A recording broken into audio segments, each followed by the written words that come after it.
আপনি কারো কোনো উপকারে আসতে চান না, কোনো সমস্যা নেই। আপনি কারো কোনো উপকার করবেন না, তাও কোনো সমস্যা নেই। কিন্তু আপনি কাউকে কটু কথা বলবেন না, আপনি কাউকে কষ্ট দিবেন না। কেননা কষ্ট দিলে আপনার সমস্ত আমল বরবাদ হয়ে যাবে। কেননা আল্লাহ রসুল হাদিসের মধ্যে বলেছেন, ইদা উল মুসলিমি হারামুন, মুসলমান ভাই অপর মুসলমান ভাইকে কষ্ট দেওয়া হারাম। আপনি যদি কাউকে কষ্ট দেন, তার অন্তরের মধ্যে একটা দাগ কাটে।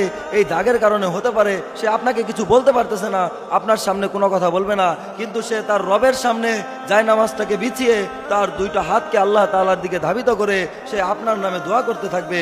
এই দোয়ার কারণে, এই কষ্টের কারণে, সে আল্লাহ তাআলার সামনে কান্না করার কারণে, এই জায়নামাজ ভিজে যাওয়ার কারণে আল্লাহ তাআলা তার এই দোয়াকে কবুল করবেন এবং আপনার জীবনটা অতিষ্ঠ হয়ে যাবে।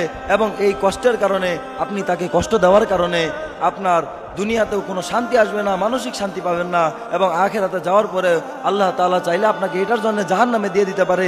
প্রিয় ভাইরা আমার, এই জন্য আমাদের উচিত হলো কাউকে কষ্ট না দেওয়া। আমরা যদি কাউকে কষ্ট দেই, তাহলে আল্লাহ তাআলা আমাদের উপর গজব নাজিল করবেন। এই জন্য আমাদের কাউকে কষ্ট দেওয়া উচিত নয়।